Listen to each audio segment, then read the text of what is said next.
Hola amigos de YouTube y Spotify, ¿cómo están? Espero que muy bien. Hoy vamos a hablar de un tema muy importante en la historia del pueblo de Judá y de Jeremías, ya que en esta historia vamos a hablar sobre la caída de un imperio y el ascenso de otro, concretamente la caída del imperio asirio y el ascenso del imperio babilónico. Entonces, empecemos.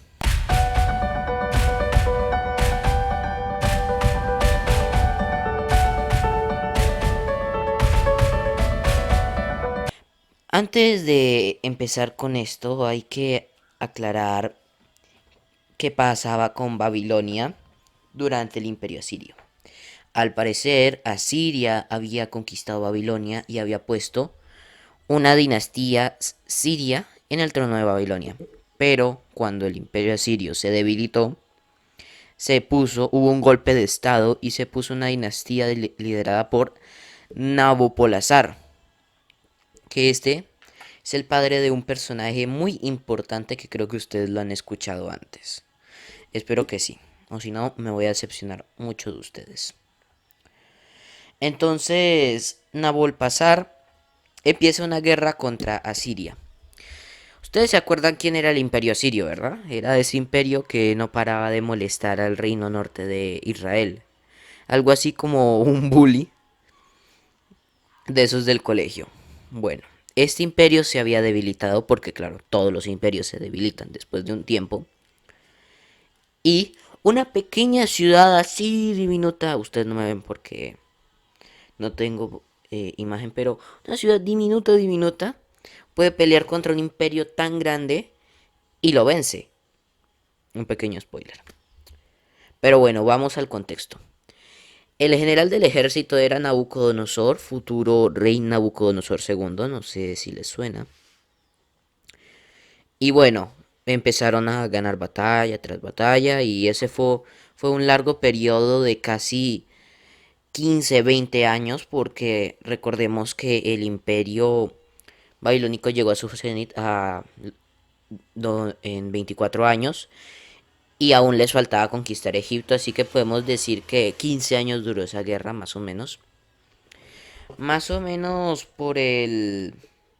A ver, durante más o menos una parte del reinado de Josías y otra parte bueno, todo el reinado de Joacín.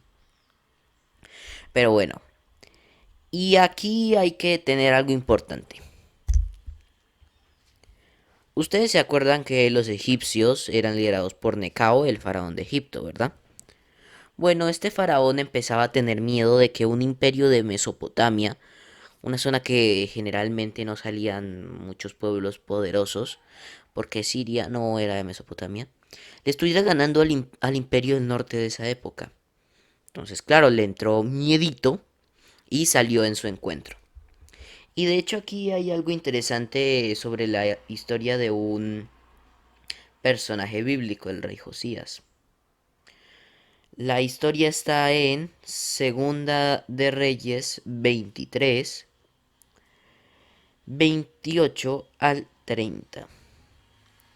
Y leo lo siguiente. Un segundito. Ya.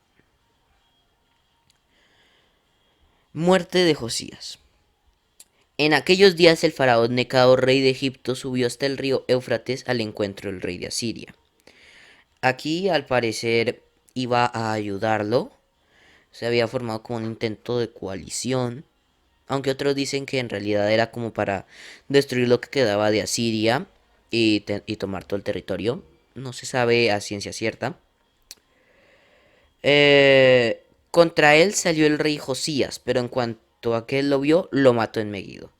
Así que se puede decir que hubo una pequeña batalla en el valle de Megiddo, que debe ser un valle en el actual Sinaí, más o menos por donde fue el peregrinaje de Israel. Bueno, por ahí debió ser.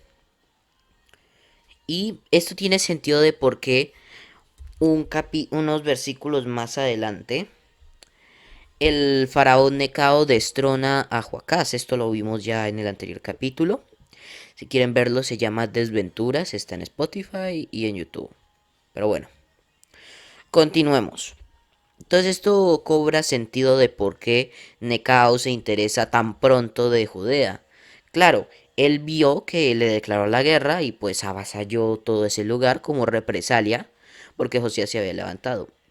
Y esto demuestra de que Dios no quería que Josías fuera a esa batalla, ya que, como sabemos, él fue un gran siervo de Dios, pero murió en esa batalla y él fácilmente lo pudo haber salvado.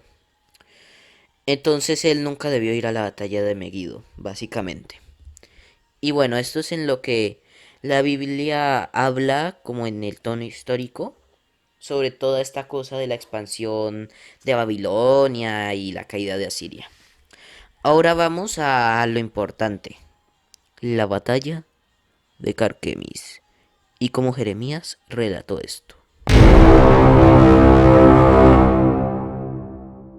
Nabucodonosor, general babilónico, había llegado a la ciudad de Carquemis en el actual Turquía. Esa Nínive ya había sido destruida y Siria ya no tenía un rey. Así que les venía súper bien que Egipto les ayudara. Entonces, y tardaron 4 años los, los africanos esos en llegar. A ellos no les importaba Siria, solo querían parar a Babilonia.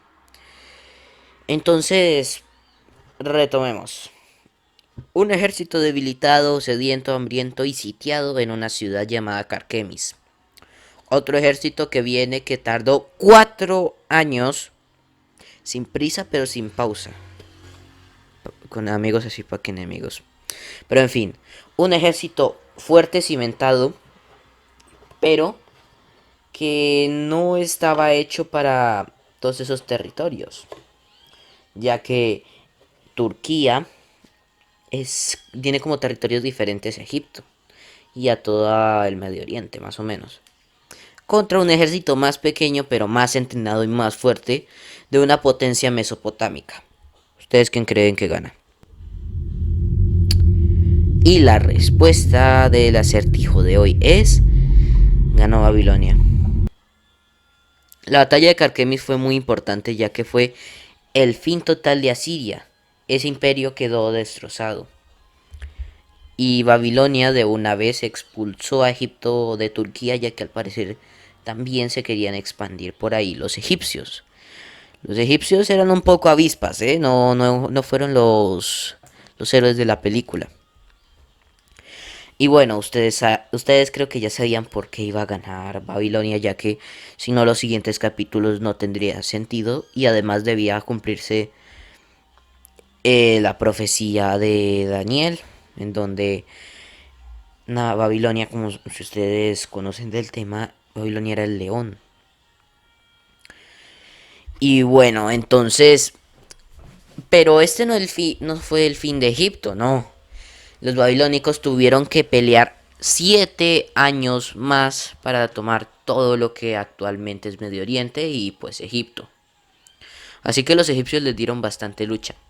Esta batalla ocurrió en el año cuarto de Joacim.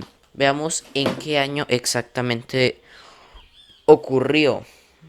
En el 605 antes de Cristo. En el 605 antes de Cristo terminó el imperio asirio en la batalla de Carquemis.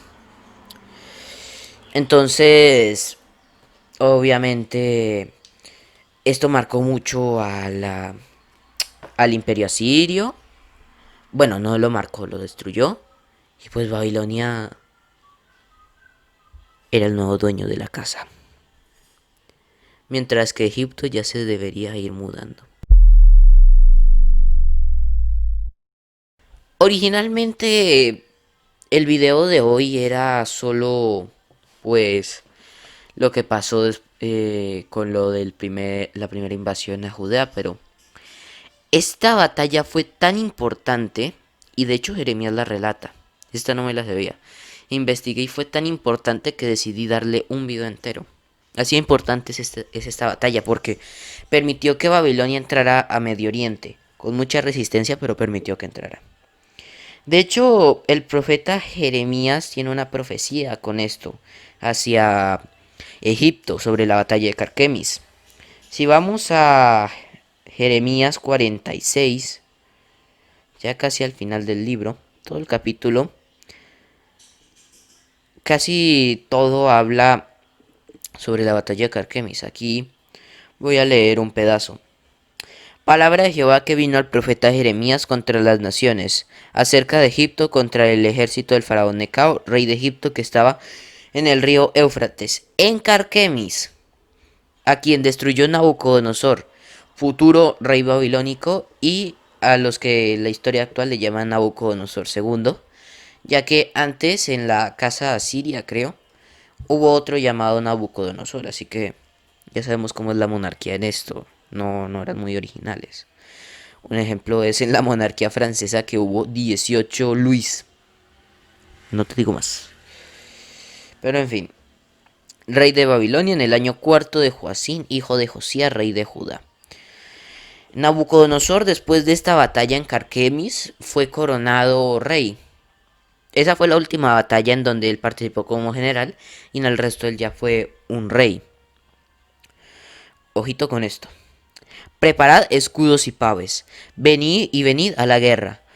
Uncid los caballos y montadlos vosotros, jinetes. Cubríos con los yelmos, limpiad las lanzas y poneos las corazas. ¿Por qué los veo aterrados retrocediendo?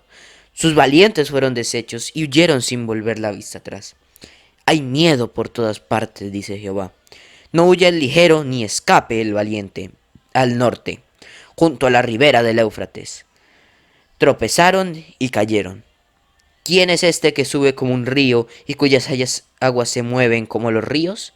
Es Egipto, que como un río se ensancha, cuyas aguas se mueven como los ríos, y que dijo, subiré y cubriré la tierra, destruiré la ciudad y todo lo que en ella moran. Subid caballos, carros, corred enloquecidos, que salgan los valientes, los etíopes y los de Fut que tomen los escudos, y los de Lut que tomen y pongan arcos. Mas ese día será para Jehová, Dios de los ejércitos, día de retribución para vengarse de sus enemigos. La espada devorará, se saciará y se embriagará de la sangre de ellos. Jeremías sabía lo importante que fue esta guerra, porque Dios se lo había dicho, y hasta era tan importante que escribió medio capítulo de esto. Probablemente en una cueva, porque ya sabemos que Joacín quería matarlo y hasta los príncipes en el anterior capítulo dijeron que se escondiera porque no se fiaban del rey. Y yo me imagino que hasta israelitas pelearon en esa batalla, ya que recordemos que Judá fue en esa época era territorio egipcio. Imagínense las tristezas de los israelitas que perdieron a familiares en esa batalla de Carquemis. Por, por la necedad de Josías y por la necedad de Manasés, más que todo su abuelo, Judá iba a ser destruida, y no importa lo que se hiciera.